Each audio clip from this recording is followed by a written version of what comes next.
Good morning, class 6. This is chapter number 2. Now we will continue. ठीक है ना. Social inequality की हम बात करने वाले हैं. इंडिया ने बहुत सारी प्रॉब्लम्स को फेस किया हुआ है जो कि सोशल इनइक्वालिटी से बिलोंग करती है. जो पुराने ज़माने में जो हायरार्चिकल सिस्टम चलता था कास्ट को लेकर, वो इसका सबसे बेस्ट एग्जाम्पल है इनइक्वालिटी का. ठीक है ना. कुछ पर्सन फेस करते थे सोशल डिस्क्रिमिनेशन को, मतलब दुराचार को, या उनके साथ भेदभाव होता था सोसाइटी के अंदर. और किस बेसिस पर होता था? बेसिस होता था उनकी जो बर्थ है, मतलब जिस कास्ट में वो जन्म लिए हैं उस कास्ट से लेकर वो स्टार्ट होता था. ठीक है. ठीक है. देखिए, एक्चुअली होता क्या है कि जो लोग जिस कास्ट में जन्म लेते हैं और वो लोअर कास्ट होते तो उनके साथ पुराने ज़माने में बहुत ही गलत व्यवहार किया जाता था. ठीक है ना. वो मैं आपको आगे पढ़ाने वाली हूँ.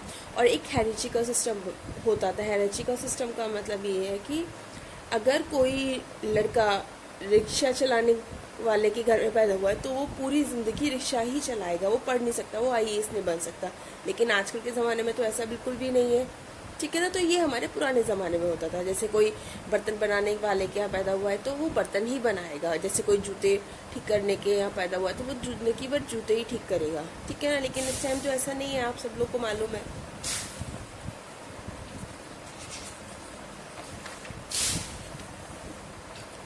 कुछ चीज़ें थी जो उस टाइम पे बहुत ही ज़्यादा बैड थी. ठीक है ना. अब देखो, ये सारी जो प्रैक्टिसेस थी वो बहुत ही ज़्यादा मतलब ये जो प्रैक्टिसेस थी वो बहुत ज़्यादा उत्साही थी. ठीक है ना. एंटरप्राइज टाइप की होती थी, मतलब बहुत ज़माने तक ये चलती रही एक पीरियड ऑफ टाइम तक, मतलब. ठीक है ना. उसके बाद क्या हुआ कि ये जो इसकी वजह से हमारी इनइक्वालिटी में एक सिचुएशंस आ गई, मतलब इससे हमारी इनइक्वालिटी ज़्यादा क्रिएट होना शुरू हो गई. ठीक है ना. अब जो लोग एजुकेशन से वंचित रह जाते थे, अपॉर्चुनिटी से वंचित रह जाते थे, ठीक है ना, उनके लिए अच्छी जॉब्स पाना बहुत ही मुश्किल होता था. ठीक है ना. और वो जो सोसाइटी के द्वारा इग्नोर किए जाते थे और जिनके थॉट्स लाइफ को लेके बहुत ज़्यादा गंदे थे, तो ये सारी चीज़ें इसमें आती हैं. अब देखिए, देखो सोशल इनइक्वालिटी में हमारा एक और भी टाइप, इनइक्वालिटी की वजह से मतलब बहुत ज़्यादा लोग प्रबल हो गए थे, मतलब. ठीक है ना. और हमारी जो इंडिया की जो इकोनॉमी थी वो भी हमारी इनइक्वालिटी को झेल रही थी. इनइक्वालिटी मतलब comes about when a person does not have the sources and the opportunity available to other person. देखो, इनइक्वालिटी तब तक ख़त्म नहीं हो सकती जब तक हम सारे लोगों को बराबर टाइप की इक्वालिटी दें, बराबर टाइप की एजुकेशन दें, अपॉर्चुनिटी दें. तब तक इनइक्वालिटी कम नहीं हो सकती. ठीक है ना. लेकिन पुराने ज़माने से जो सिस्टम चल रहा था, जिसे वर्णा सिस्टम बोलते हैं, उसकी वजह से ऐसा कुछ भी पॉसिबल नहीं हो पा रहा है. तो जो लोग थे वो वंचित रह रहे थे इस अपॉर्चुनिटी से. ठीक है ना. मतलब उनके पास ना तो रिसोर्सेज थे ना अपॉर्चुनिटी से कि वो अपने आप को प्रूव कर पाए सोसाइटी के सामने. ठीक है ना. इसकी वजह से क्या हुआ, अनइक्वल डिस्ट्रीब्यूशन हो गया. किसके बीच में? पैसों के बीच में, कंट्री के लोगों के बीच में. और हमारी इकोनॉमिक इनइक्वालिटी सेटअप हो गई. इंडिया को मतलब तीन क्लासेस में डिवाइड किया गया है. ठीक है ना. जिससे कि हम अपनी इकोनॉमिक कंडीशन को डिस्क्राइब कर सकते हैं. एक तो रिच क्लास होती है, एक मिडिल क्लास होती है, पुअर क्लास होती है. पुअर क्लास वो क्लास होती है जो कि अपने लिए खाना भी अरेंज नहीं कर पाती है. ठीक है ना. जैसे देखा होगा आपने, झुग्गी झोपड़ियों में लोग रहते हैं, रिक्शा वगैरह चलाते हैं, तो वो क्या करते हैं? वो पुअर क्लास होती है. ठीक है. जिनके पास पहनने के लिए कपड़े नहीं होते, जिनके पास रहने के लिए घर नहीं होता, जिनके पास खाने के लिए खाना नहीं होता. ठीक है. ये सारी चीज़ें.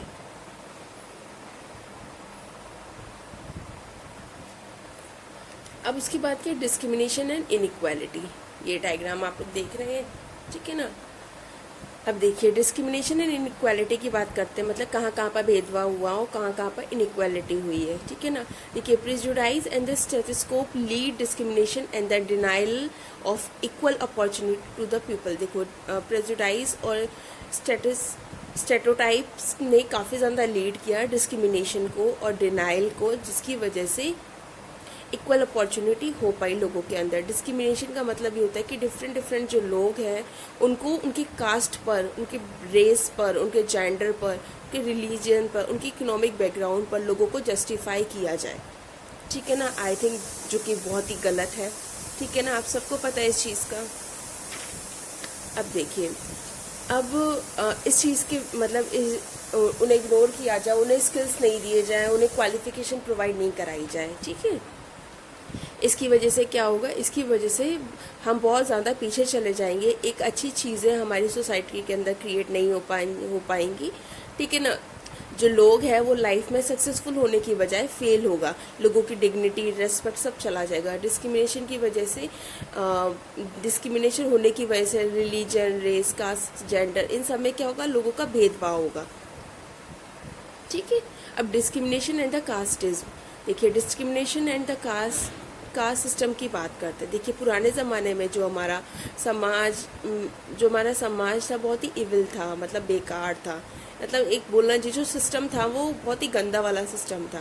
ठीक है ना, हमारी इंडियन सोसाइटी का। लेकिन उसके बाद क्या हुआ, जिसकी वजह से मतलब बहुत ज़्यादा चीज़ें प्रभावित हुई थी, जो हमारा पूरा कास्टिज्म का सिस्टम था वो पूरा गड़बड़ा गया था। ठीक है ना, इसकी वजह से क्या हुआ था कि हमारे पास बहुत सारी प्रॉब्लम्स आती थी।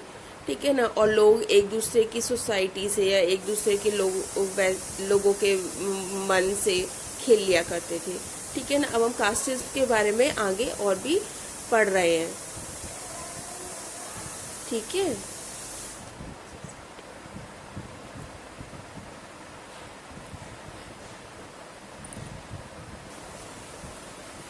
ठीक है, अब हमारी सोसाइटी पे जो इफ़ेक्ट पड़े हम वो यहाँ पे डिस्कस करने वाले हैं। देखो, जो ओरिजिन हुआ था हमारा कास्टिज्म को लेके इंडिया के अंदर, वो अभी से नहीं हुआ था, वो एंशियंट टाइम से हुआ था और वैदिक कल्चर के अकॉर्डिंग हुआ था, जिसकी वजह से हमारी सोसाइटी को डिवाइड किया गया था 4 सिस्टम में। ठीक है ना, अब देखो पहला सिस्टम था वर्णा सिस्टम, जिसे हम ऑक्यूपेशनल ग्रुप बोलते हैं। This was based on the division of the labour. ठीक है ना, वर्णा सिस्टम था जिसके बेसिस पर यहाँ पे 4 डिविजन्स को डिवाइड किया गया था, वर्णा सिस्टम को। ठीक है ना, कि जो जितना पावरफुल होगा उसको उतना ज़्यादा अधिकार दिया जाएगा। ठीक है ना, पहला जो था वो था ब्राह्मण्स क्या करते थे, रिचुअल्स परफॉर्म करवाते, परंपराएं होती हैं, पूजा पाठ, एजुकेशन, ये सब ब्राह्मण लेंगे। क्षत्रिय क्या करते थे, युद्ध करते थे, सिर्फ उनके अलावा कोई और युद्ध नहीं कर सकता था।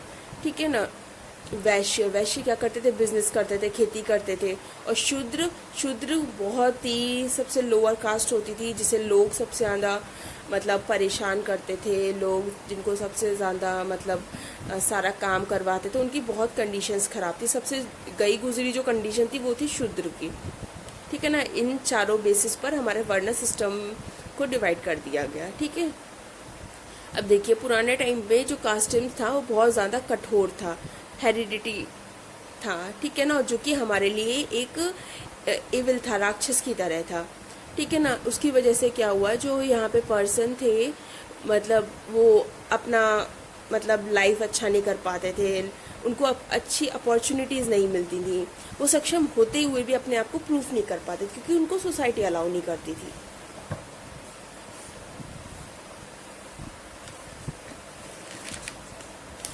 ठीक है, उसके बाद हम बात करते हैं शूद्र की। शूद्र जो है वो सबसे बॉटम कास्ट होती थी। ठीक है ना, जो कि एक हेरेचिकल सिस्टम था। ठीक है ना, जिसे हम अनटचेबल्स भी बोलते हैं, छूत छात, मतलब लोग उनको छूते तक नहीं थे, उन्हें इतना गंदा मानते थे। ठीक है ना, इसने क्या किया, हमारी जो सोसाइटी थी उसमें एक मतलब बहुत ही गंदी वाली लाइफ उन लोगों के लिए जनरेट कर दी। जो लोग लोअर कास्ट से पैदा होते थे उनको शूद्र बोला जाता था। उनका जो लाइफ था वो गांव से बाहर था, मतलब उनका पूरा जो बोलना चाहिए मतलब उनके घर वगैरह हमारे गांव से बाहर हुआ करते थे, वो गांव के अंदर नहीं रह सकते थे। उनको विलेज से पानी नहीं लेने दिया जाता था, उनको मंदिर घर में नहीं जाने दिया जाता था। वो अपने घर में एक ड्रम लेकर चलते थे और ड्रम बजाते हुए चलते, जिससे कि कोई भी ब्राह्मण वैश्य या क्षत्रिय उस रास्ते से जा रहा हो तो वो दूर हट जाए। ठीक है ना, और जिस रास्ते से शूद्र जाते थे उस रास्ते से पंडित ब्राह्मण ये सब लोग नहीं जाते थे, मतलब उनको बिल्कुल भी अच्छा नहीं माना जाता था। ठीक है ना, इसकी वजह से उनको पढ़ने का अधिकार नहीं था। वो काम करते थे, गाय भैंस चराते थे, लेबर काम करते थे, जूते वूते ये सब करते थे, ठीक है, मजदूरी करते थे, ये सब करके वो अपना पालन किया करते थे। लेकिन उनका जो सोशल स्टेटस था वो बहुत ही बुरा था, ठीक है ना। इससे क्या हो गया, इससे एक मार्जिनल डेवलप्ड हो गया, मतलब हमारे पूरी सोसाइटी को 4 मार्जिन में डिवाइड कर दिया गया, ठीक है। उसके बाद हमारे ग्रेट रिफॉर्मर्स आए जिन्होंने आके हमारी सोसाइटी में काफ़ी ज़्यादा चेंज किया, ठीक है ना। उसमें से नेम है हमारा राजा राम मोहन रॉय, स्वामी विवेकानंद, स्वामी दयानंद सरस्वती, ज्योति फुले, महात्मा गांधी, जिन्होंने मिलकर क्या करा, इस जो हमारी इंडिया का गौरव था उसको बरकरार रखते हुए अनटचेबिलिटी को, मतलब इतना रिजिड सिस्टम था, इतना जटिल सिस्टम था, उसको क्या किया, रिमूव किया हमारी सोसाइटी से, ठीक है ना। अब फिर हमारा क्या किया गया, एक कॉन्स्टिट्यूशन बनाया गया, ठीक है ना।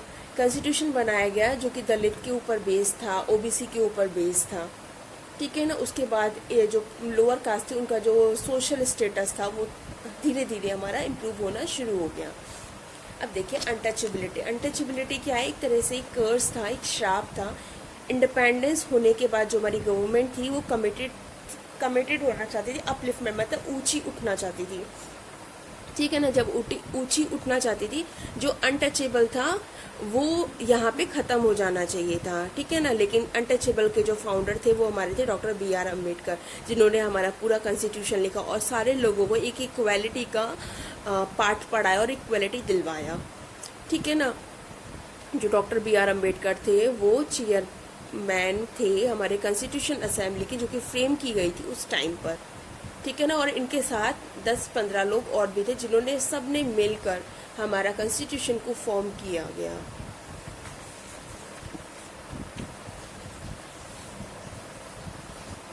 ये जो डॉक्टर BR अम्बेडकर थे जिन्होंने कॉन्स्टिट्यूशन बनाया वो एक महार कास्ट से आ रहे थे, जो कि अनटचेबिलिटी का ही पार्ट है, जिन्होंने अपने बचपन में इन सारी चीज़ों को फेस किया, एक्सपीरियंस किया, और इसके बाद भी वो पढ़े और विदेश गए और वहाँ पे जाके उन्होंने बहुत अच्छे अच्छे काम किए।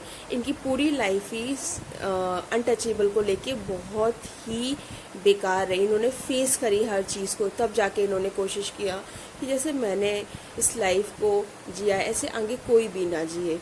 उन्होंने वॉइस उठाया, ठीक है ना। जो लोग इस कास्टिज्म को मानते थे उन लोगों को पाठ पढ़ाया कॉन्स्टिट्यूशन बना के कि लोअर कास्ट वाला भी एक IAS बन सकता है, लोअर कास्ट वाला भी कॉन्स्टिट्यूशन बना सकता है, ठीक है ना। उन्होंने आवाज़ उठाई थी कास्ट डिस्क्रिमिनेशन को लेके और demand of equal respect as well as the right for the untouchable, मतलब हर किसी को इज्जत का हक होना चाहिए, ठीक है ना, वो कोई भी हो सकता है, ठीक है।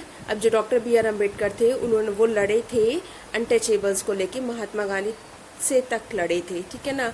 एक लार्ज सेक्शन जो था इस सोसाइटी का, अनटचेबल सोसाइटी का, वो बहुत ही ज़्यादा बैकवर्ड थे, इग्नोरेंट थे, मतलब सोसाइटी उसे इग्नोर करती रहती थी, ठीक है ना।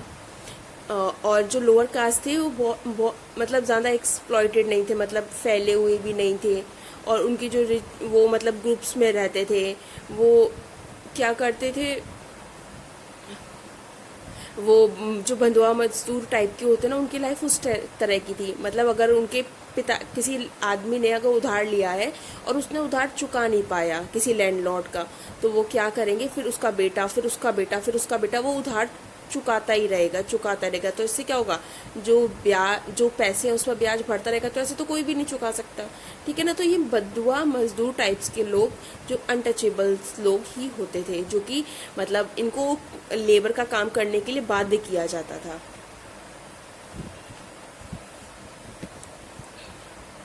ठीक है ना।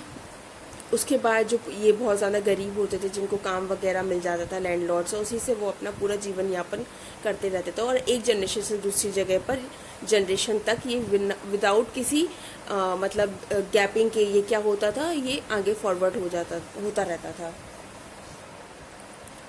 ठीक है ना। अब इसके बाद क्या हुआ,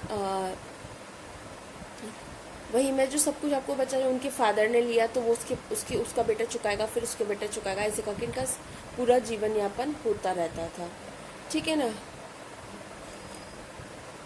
अब आपको इतना ही पढ़ना है, उसके बाद मैं आपको नेक्स्ट वीडियो में पढ़ाऊंगी, ठीक है class, take care, bye. Article number 14 ये बोलता है कि जो भी पर्सन है उसको इक्वालिटी के सारे लॉ मिलेंगे, ठीक है ना। उसके जो भी लॉज होंगे, उसकी जो भी कानून हो, उसको जैसा भी संरक्षण की ज़रूरत होगी वो हमारी लॉज हमको देंगे, ठीक है ना। अंडर सेक्शन 15 आर्टिकल हमको ये बोलता है कि कॉन्स्टिट्यूशन हमें ये नहीं बोलता कि किसी भी ग्राउंड पर हमारे साथ क्या होनी चाहिए, डिस्क्रिमिनेशन होना चाहिए, भेदभाव होना चाहिए, वो चाहे किसी भी बेस पर हो, religion, race, caste, sex, place of birth, ठीक है ना। तो इन सारी चीज़ों को लेकर हम किसी के साथ पार्शलिटी नहीं कर सकते हैं, ठीक है ना। उसके बाद आर्टिकल नंबर 16 बोलता है कि हम इक्वालिटी को क्या करेंगे, उसको अपॉर्चुनिटी दें, उसको मौका देंगे सारे सिटीजन्स को, ठीक है ना। जो भी हमारे पब्लिक एम्प्लॉयमेंट होगा उसको लेकर ये एक पावर देगा स्टेट्स को, ठीक है ना, कि जो भी लोग मतलब किसी चीज़ों को लेकर बुरे हैं तो वो उस चीज़ का फ़ायदा ना उठा पाए। रिजर्वेशन दिया गया है वुमेन्स को, चिल्ड्रन को, शेड्यूल कास्ट को, शेड्यूल ट्राइब्स को और अदर बैकवर्ड क्लासेस, और हैंडीक्राफ्ट, फिजिकल फिट नहीं होते, जो माइनॉरिटी चैलेंजेस वाले जो पीपल्स होते हैं, फिजिकल चैलेंजेस जो पीपल होते हैं, उनकी संरक्षण की रक्षा की जाएगी।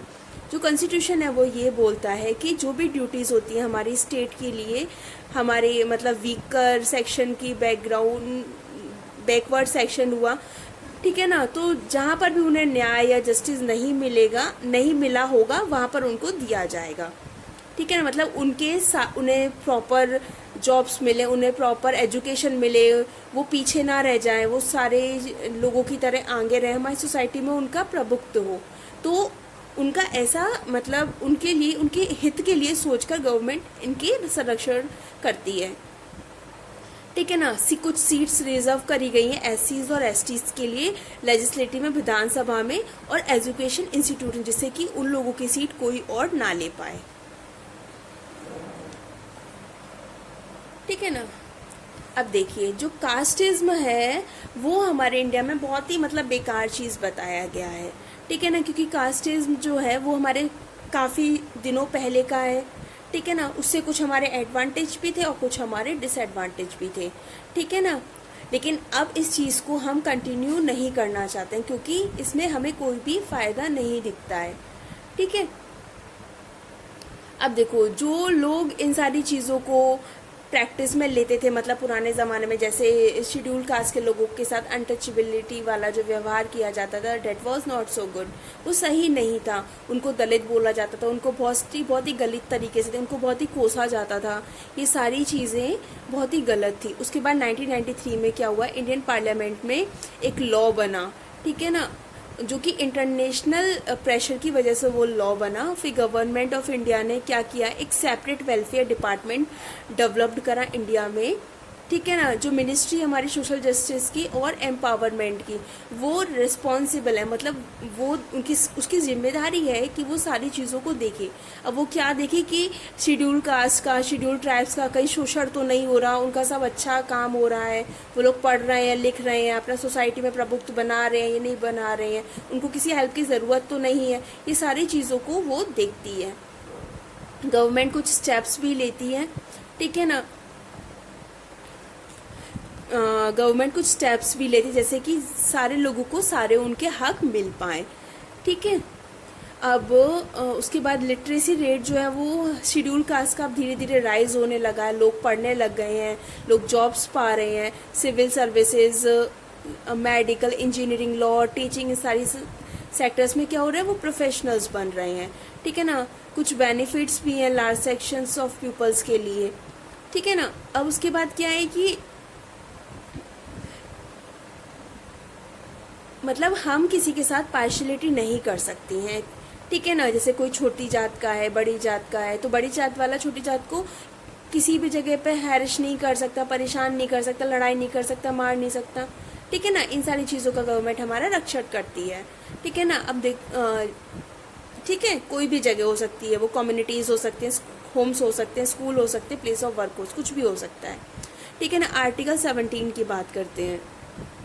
देखो यहाँ पे ये डिक्लेयर किया गया अनटचेबिलिटी वाले लोगों को कि उनके लिए जो भी प्रैक्टिसेस थी पुराने ज़माने में उनको बिल्कुल ही समाप्त कर दिया जाए। मतलब अगर किसी ने ऐसा किया तो उसको सज़ा मिलेगी, ठीक है ना। जो कॉन्स्टिट्यूशन है इंडिया का वो हमारा फ्रीडम ऑफ स्पीच देता है, राइट टू फ्रीडम देता है रिलीजन के लिए, रिलीजन प्रैक्टिसेस के लिए। मतलब कि हम किसी को भी पूछ सकते हैं, किसी भी रिलीजन में जा सकते हैं, किसी को भी अपना रिलीजन बना सकते हैं, ठीक है ना। ये सब हमको हक होगा, ठीक है ना। किसी का कोई भी ऑफिशियल रिलीजन नहीं है। देखा होगा ना इंडिया में ऐसा तो नहीं कि हिंदू चलता है, नहीं, जितने भी रिलीजन है सबको इक्वालिटी से देखा जाता है, ठीक है ना। जो हमारी सरकार है, जो हमारे कानून है, उनकी आंखों में हमारे सारे रिलीजियस जो धर्म है उनको एक बराबर देखा जाता है, कोई भी यहाँ बड़ा छोटा नहीं है, ठीक है ना। अब उसके बाद जो हमारी डेमोक्रेटिक पॉलिसी है वो हमारी नेशन के लिए है, हमारी क्या बोलते हैं स्टेट्स के लिए है। और उससे क्या रहता है, उससे हम मतलब विभिन्न विभिन्न होकर भी हमारे अंदर एकता रहती है, ठीक है ना।